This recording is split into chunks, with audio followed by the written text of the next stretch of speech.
Hi, everyone. It is so great to be back again for another one of our exceptional podcasts. Today, we have a really interesting one. We have a neurodivergent author and illustrator. They have been published by Macmillan. They are the creator of Wiggly Words and Wolf and Bear, both inspired by lived dyslexia, ADHD, and autism. They are award-winning V&A Student Illustrator of the Year, not too shabby, 2 World Illustration Awards, a Carnegie and Waterstone shortlister. Their work has centered on neurodivergent friendships, mental health, and resilience in children's literature. And they are very passionate about showing that neurodivergent creativity is a strength and not a limitation. Without further delay, I would like to introduce Kate Rolfe.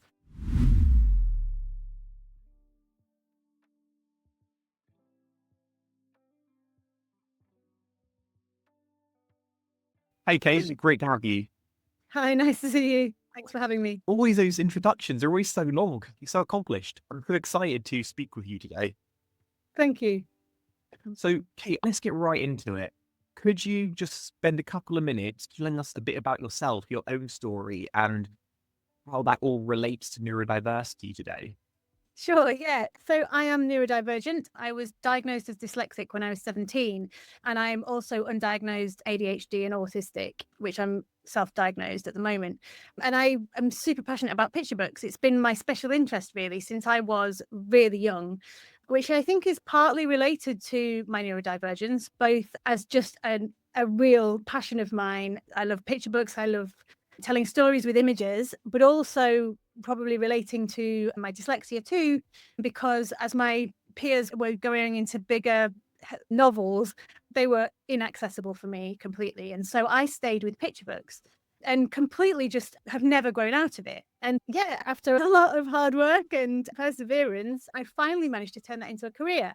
So now I've just released my second picture book, which is actually about my dyslexic reading. So yeah, it's all come full circle for me. Amazing. Thanks so much for sharing that. And I'm a big lover of picture books. Being very dyslexic myself, it took me a very long time to learn to read.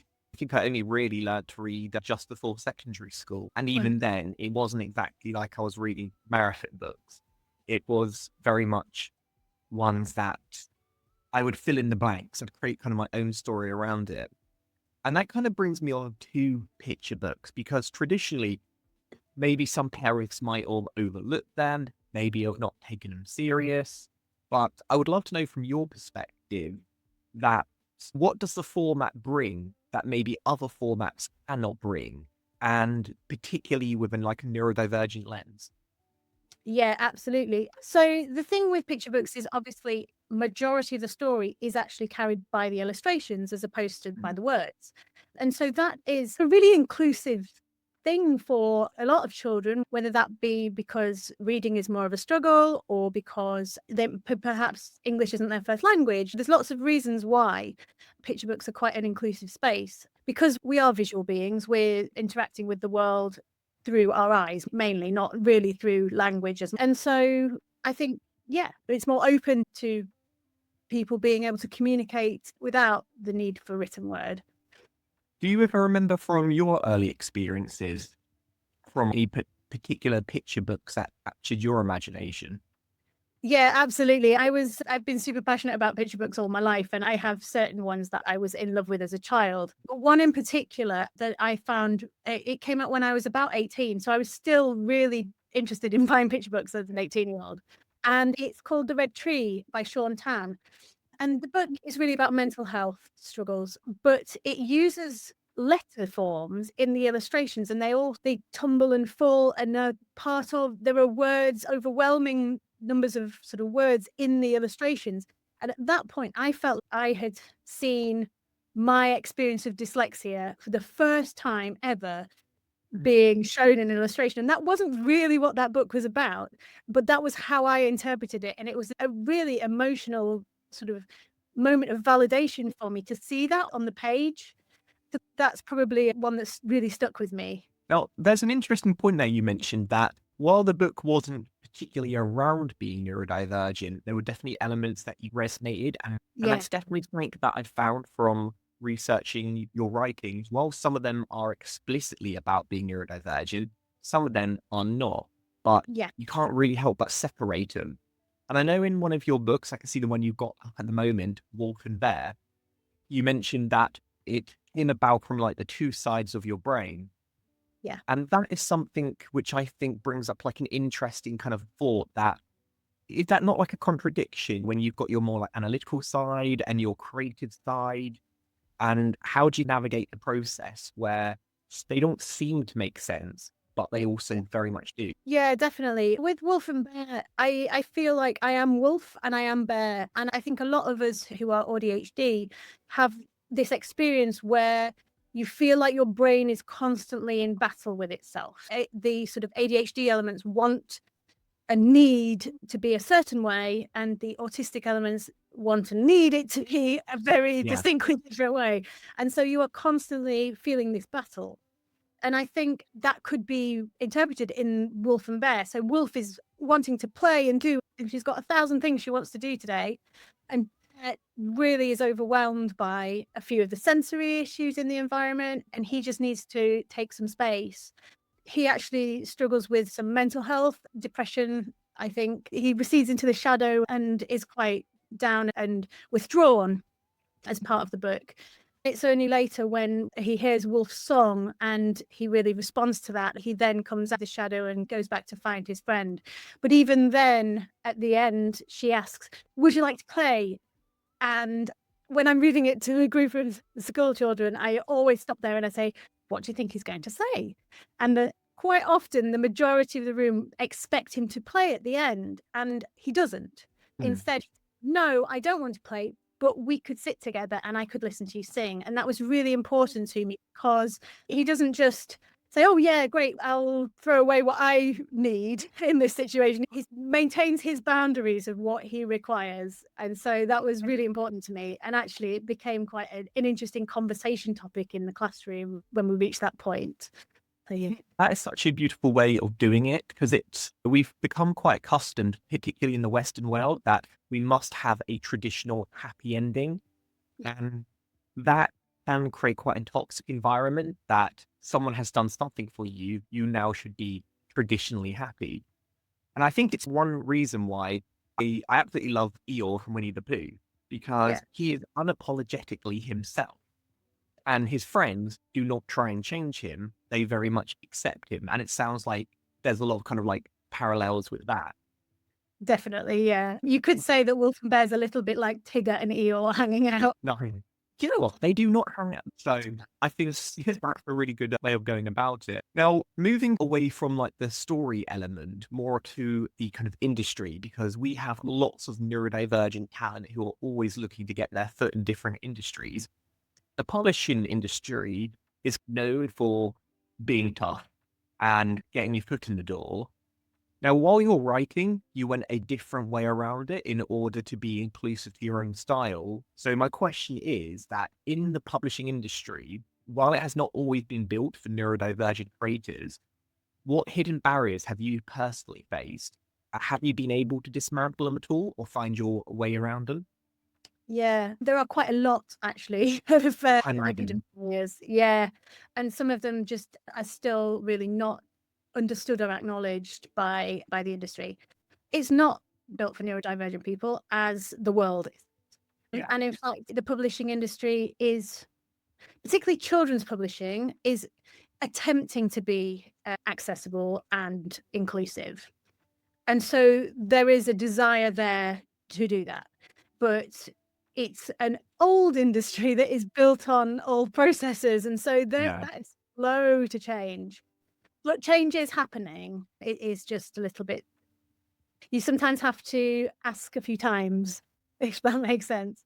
So some of the barriers for me are to do with communication. A lot is often done by email, which is not always the best communication style for me, particularly if it's a lot of feedback to take in. One thing I've noticed a lot actually recently, particularly, I've had a repeating issue where I've been sent a list of guidelines for some work that I have to produce. So, for example, a series of videos or a commission for an illustration, and they'll send you a long list of things that they would like you to include in it. And some of those are often completely opposing to one another. And my brain wants to make sure that the thing that I produce includes every single one of those guidelines. Yeah. They have learned that is not what is attended. And like suggestions, and you could include one or two of these, but I have tried really hard to include all of them. And so my learning from that is to look through it and to pick only a few things that actually really resonate with me, and then just really go with that. And at the end of the day, I'm learning that if the work that you produce is original and interesting enough, then probably it won't suit all of the guidelines anyway, but they would prefer it than what they had in their head in the first place. But it's really hard because that's so counterintuitive to me to ignore some of the guidelines or rules or whatever. But yeah, it's about really following your intuition and believing in that. I think that's the way through, but it's not always easy. With that sounds like that similar situation is in many different contexts when it comes to neurodivergence, particularly autism, where if it's not explicitly stated, then you will take it for face value. And Yeah. that very much is for other people to get better at communicating in a way that suits everyone. Now, as you mentioned, you have ADHD, which is a blend of autism and ADHD. And one characteristic which a lot of individuals face is rejection sensitivity. So finding it quite difficult to take feedback because you might take it too personally. With an industry which is very much standard practice to be able to critique, how do you manage that when it might feel like it's attacking a very personal part of you because it is your writing? Yeah, interesting. It's true, but to be honest, I think I have become more able to take feedback about my work a little bit better than maybe I was at the start. I think a lot of that comes from experience from receiving feedback, making some changes, and realizing that there is usually something in there that actually makes what you come back with way more authentic to you. So I think there's a trick in taking feedback to not necessarily follow what they specifically say needs to change, but to go back and say something here is not working because it hasn't communicated to them, and to say, okay, so how can I better communicate this in a way that is really authentic to me? Because if you just take feedback as criticism, then it will hurt. But if you take it as an opportunity to better communicate what you were intending in the first place, it can just be a really valuable piece of information that they've given you. This thing did not communicate with me. That's just useful data. So I think it's trying to see it as that, as opposed to being something that's personal to you. Also, the number of times I've received quite opposite feedback from the same person on the same piece of work, or from the 5 minutes later who's in the same role. So one publisher might say one thing about one piece of work, and another publisher will say the exact opposite. You start to think, okay, this is not about me. This is about somebody's mood on a day. And yeah, sometimes it can just literally be as much of what they've eaten for breakfast. It can have an effect more so than what you're actually putting in front of them. So yeah, it's just taking. You sound like a very progressive way of looking at it and positive, and that's definitely how I have felt in the past, where you think, okay, I'll change all the comments, and then someone else says go back, and you just go back and forth, and you really do have to trust your own views. But I also think what you mentioned about seeing it as, okay, it's not about being right or wrong. It's about what landed and how I communicated, essentially how it resonates with people. And that's what we mentioned earlier on about the difference with neurodivergence and neurotypical. So from what I hear is that you've taken your life experience or people misunderstanding you and use that in a very empathetic way to fit back onto people. So I would say that is one of the standard benefits of being ND, is that we are more empathetic in some instances, just like that. Definitely. Yeah. When you are aware that you don't always communicate the same way as the person you might be talking to, I think you are a bit more able to make space for others, take other people with the best intentions. It's a very positive outlook. Now, I want to talk a little bit about your other book, Wiggling Words, which is a very fun name to say. And I love the illustrations of it. They are so beautiful. And it's a really great way of exposing people to words without giving them too many words. So, my Yeah. question around that book is Wiggling Words. It reimagines dyslexic reading. If you could redesign mainstream literacy education from scratch, where would you start? Now, I appreciate this is a big question, but any kind of things that kind of come off the top of your brain? Definitely. Yeah. So with Wiggling Words, the character, all of the letters fall out of the book, and the character then builds an entire world out of the letter forms. And so it is looking at the letters as physical objects and using creativity and imagination to build a world from them. And this really is part of something I've done a lot of thinking about, because in school, we often treat dyslexic, whether undiagnosed or not, dyslexic children as being wrong when they're working with letters. So they might get letters the wrong way round, they might misspell things, and it's this binary right or wrong thing going on. And the problem with that is that will then foster anxiety every time we're working with letters, because we start to learn that we are wrong. I think that it would be nice to bring in more sort of creative play with letters, in which the neurodivergent students in the room might be more likely to excel in creating, literally playing with letters and using them in a way that makes them feel fun and interesting and something that we can engage with and that we're not failing with, that that we've got something that we can bring and really, yeah, feel confident with. So I think it's really important to address how we come to literacy. And I also think that the industry at the moment is really pushing graphic novels for younger children. And I do think Mm. that's a good thing, because that again, like we were saying earlier, pictures are, they open it up to everybody really. They're a much more inclusive space. And so to allow more the illustrated or graphic novels for in mainstream literacy education, as you say, will help everyone to enjoy reading. And that's, to be honest, one of the most important things is just to associate reading with enjoyment. It sounds so basic, but that is key. I think when we find the actual technical element of reading difficult, the most important way to counteract that is by making it at least fun. While we're going through that process that's so hard, let's at least enjoy ourselves some way.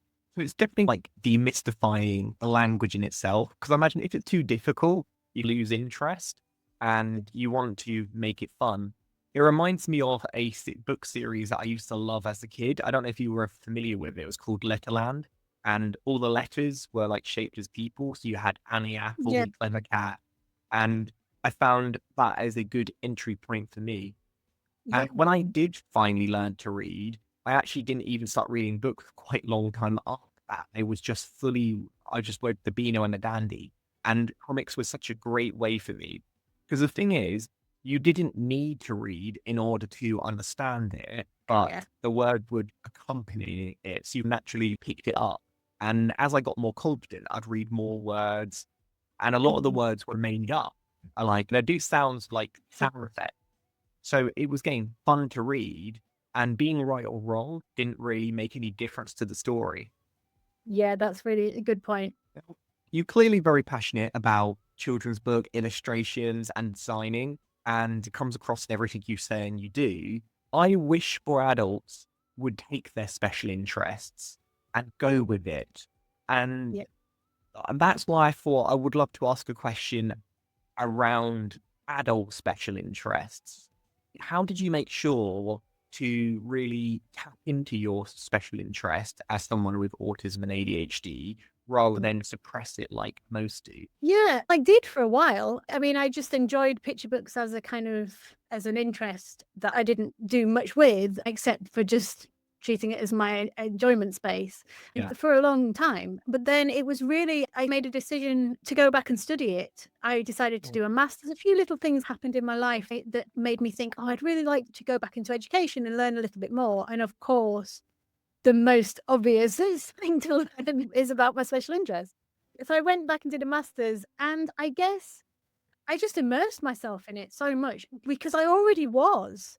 And so I think going and studying something that you are already super passionate about is a really good thing to do Mm. because you already know a lot about it and you're keen to learn everything else about it as well. And I couldn't really imagine going to study something that I wasn't really passionate about. I don't think I'd have had any sort of motivation to do that.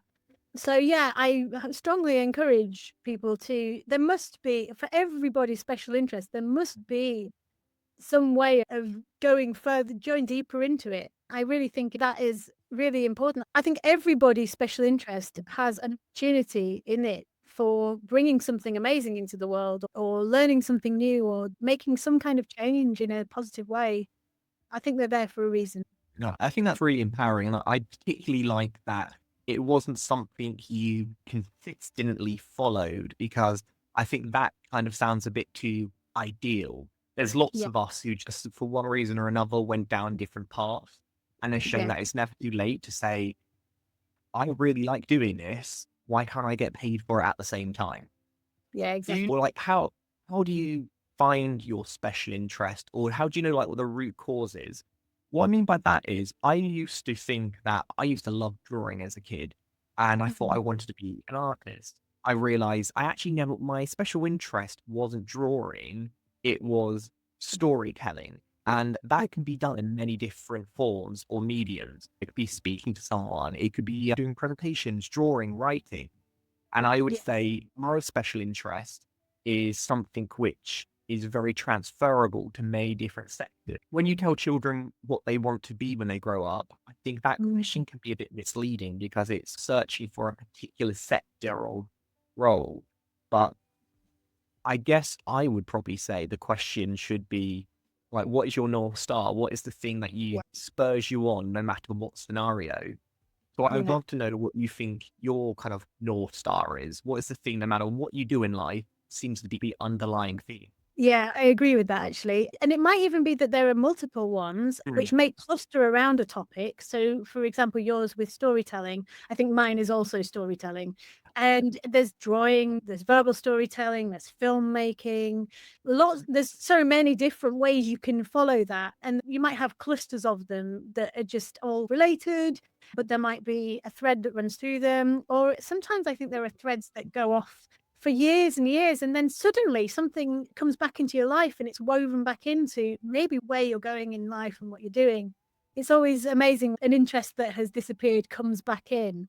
Yeah, I think it could be for me. I've been obviously I write and illustrate now.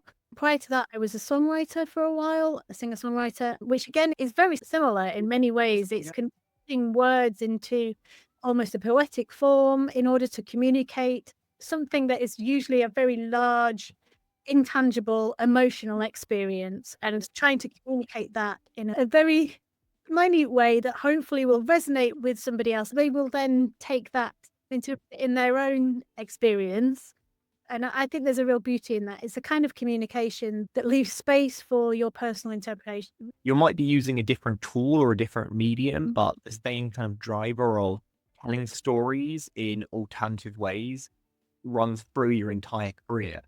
Yeah, And definitely. I want to shift focus a little bit to actual kind of neurodivergence, in particular dyslexia. And I'd be very curious to know through your work, have you found any misconceptions that you have actively tried to move away from via displaying it in alternative ways?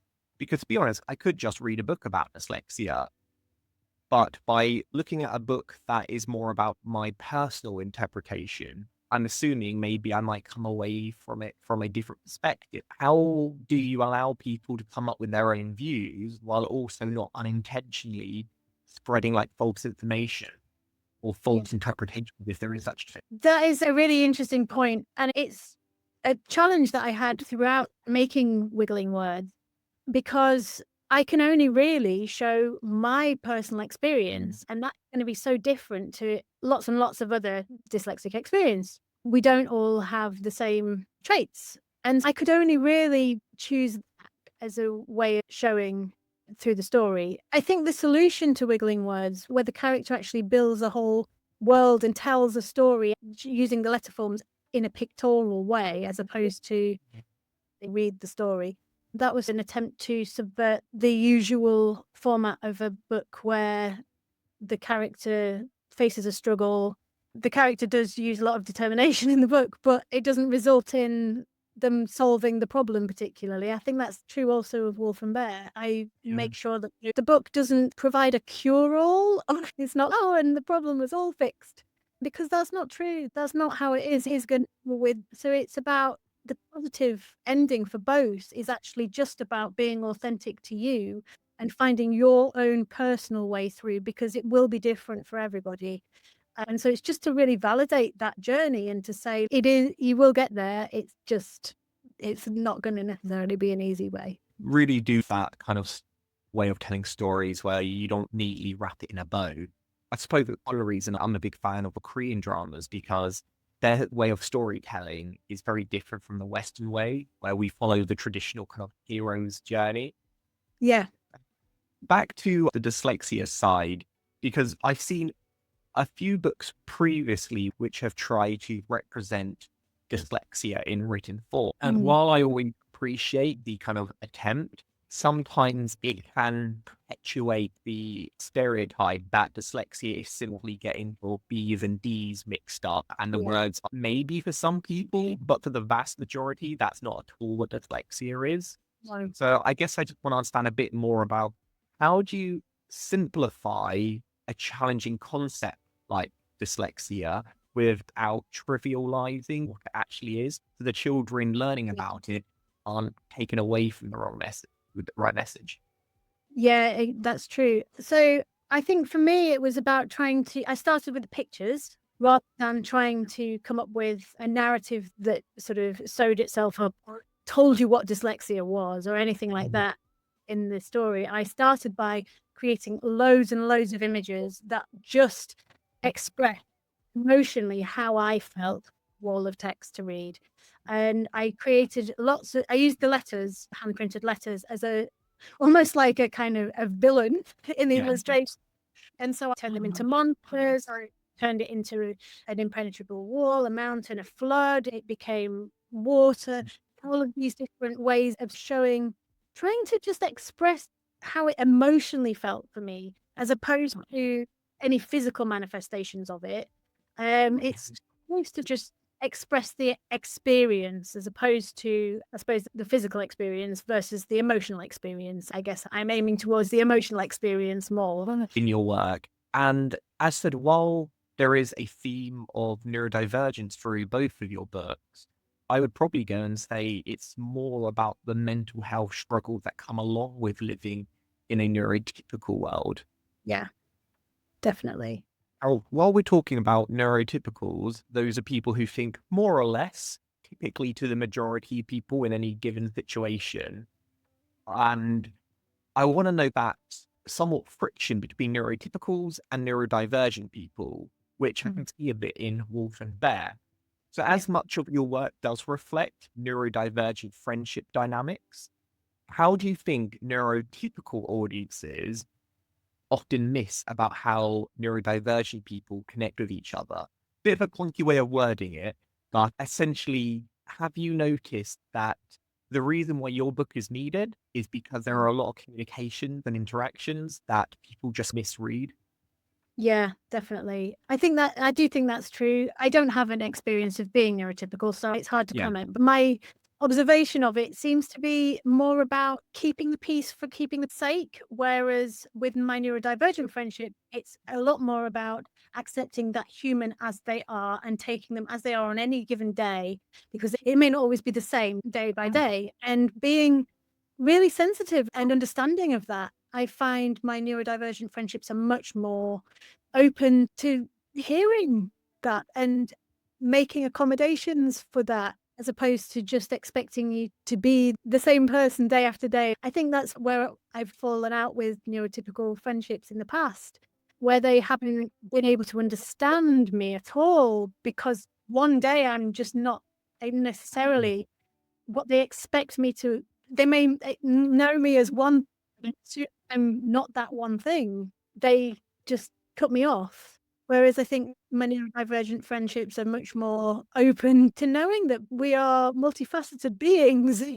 And when you care for somebody, you take them as they are. No, yeah, I also think that is partially due to how we have always told storytelling, which is very stereotypical. So going back to say Winnie the Pooh, who is always forgetful, Tigger is always happy, Eeyore is always sad. And while that makes a very simple story for children to follow, that's just not how it is. Eeyore can have a happy day, Tigger could be having a down day. And it's Actually, true. yeah. It's good. It's true Life, to other profiles too. So, like, for example, if they see you're capable of doing this one thing really well, they can't, it's hard to imagine that you couldn't maybe do something similar that is really not, that for whatever reason is not something that you're able to do. But neurodivergent people are much, because we all have that experience, we don't make those assumptions in the same way, I think, as neurotypical people do. It's like we get boxed in all the time. For instance, this is who you are, this is what you do. But on the other hand, we want people who think outside of the box. So it does feel like you're damned if you do, you're damned if you don't. And that's why I like a discussion on kind of what's your true passion, your kind of North Star, because that doesn't limit you to any particular thing. It just means whatever you do, that is going to be your key driver. Yeah. Now, okay, we've got another few more interesting questions, and now we're approaching the end. I want to go on to next steps. Through your work, I know you have described about the challenges that you have faced. I want to know maybe one or two kind of self-development strategies that have been like a real game changer for you. Because while I appreciate neurodivergent doesn't just stop, it's ongoing forever. You've clearly been able to mitigate some of the pitfalls and really push forward some of the strengths to your advantage. True. I could give about 1,000 because they're all quite small, but they add up. So I use loads and loads of self-developed strategies on a minute by minute basis in the day. So they vary from ways that I've found I can actually approach a big chunk of text. So those ways include cutting a letterbox and reading only a few lines at a time and listening at the same time. So listening to the audio as well as reading with my eyes. That's been a game changer with reading, which I only discovered 2 years ago. Prior to that, I just still was completely phased by a page of text. I wouldn't have got through it. So that's one. Then in terms of kind of self-motivation and scheduling, so I use sort of accountability groups and timers a lot. I use body doubling to help me just get through the working day. Also being able to ask for verbal conversations, Zoom conversation. I Zoom my publisher once a fortnight to talk things over rather than we barely communicate by email now. And that's really helpful for me. I could really just go on like every single day has probably a strategy of some sort woven around every element of it, whether that be how, because I struggle with things like cooking and sort of self-care. So all of these things with being able to follow a pattern of work. So if I have a to-do list, for example, I might really struggle. So I found it nicer to create a to-do buffet where I can pick and choose which one feels right at the time, because I can't just follow, even if I wrote that list and I still may not be able to follow that list because it might feel too uncomfortable for me. So yeah, I have so many strategies. I wouldn't exist without literally 1,000 strategies that are put in place on a daily basis. Another really helpful one is in WhatsApp, it has a 15-minute edit limit. So I have been texting my friend a list of tasks that I need to get done. It might just be like 3 things that I'm finding really hard to do, like the washing up or something like that. I'll text them and then I have to have gone back in and edited that message with ticks on it before that 15-minute timer runs out because it's rigid. That is definitely a good one. I think I would not survive without tips, tricks, and life hacks. They're definitely a game changer to me. What you've described is what we would call a spiky profile, which is typical of the non-typical, where, there are low spikes that are things that you struggle at, which other people might find second nature, such as basic looking after yourself. But yet there's other things completely thriving at, such as creativity and getting your views, opinions, and emotions across in a way that maybe other people aren't able to do. So much more spikier. I know you're neurodivergent. You definitely are. Because for me, that's what it is. Mhm. It's not about superpowers and it's not about deficits. No. I think it's the spikiness and fluctuation. Yeah. Now, this is a penultimate question before we wrap up. But this one's a little bit different because it's about balancing Mm. the pressure of public recognition. Because I appreciate you've got like awards coming out of everywhere, which is amazing. But I often wonder, like, how do you manage that with the vulnerability of making your work rooted in your personal identity? So, for instance, are you ever self conscious about what you put out in the world because you are thinking about maybe what other people are going to be expecting? Maybe, yeah, that I definitely think about how other neurodivergent people would feel Yeah. represented by my work. So I worry about making sure that what I make is authentic to my experience and to try and make it clear that doesn't necessarily reflect the experience of every neurodivergent person because obviously we're all really different. So I worry about that element of it because I feel a responsibility to represent a group of people in a way that others would resonate with and well represented by. In terms of the awards and things like that, to be honest, it helped in a way. I first started making Wiggly in Words. I wasn't working on it as a book. I was just making some artwork about my experience of reading because I'd just done my master's dissertation and it had been so painful to do that process. And so I used it as a cathartic way of getting over that by just going in the print room and making loads of artwork about it. At that point, I was still masking my dyslexia a lot. I was diagnosed at 17, so I've known I was dyslexic and I've told people I was dyslexic. Hadn't ever really expressed much. So making that artwork did feel super vulnerable to do. But in doing so, actually, it started conversations. People started saying, "Oh, I feel that way too," which first of all was a huge confidence boost. But then when the awards started to come in for that piece of work, so it was that series of artwork that I was creating straight after my dissertation that won the first World Illustration Award and then the V&A.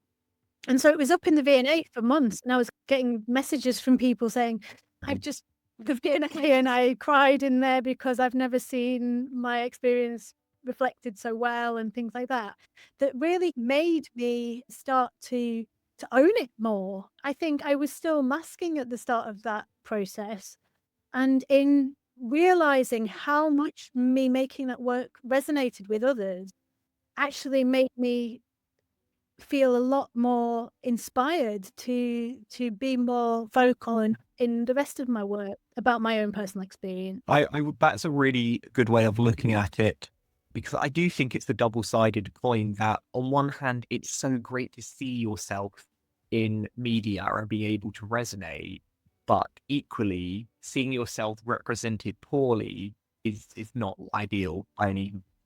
And there is so much media out there of stereotyping us and can actually make it worse. For instance, Rayman, that will be Yeah. quoted to the end of time about autism.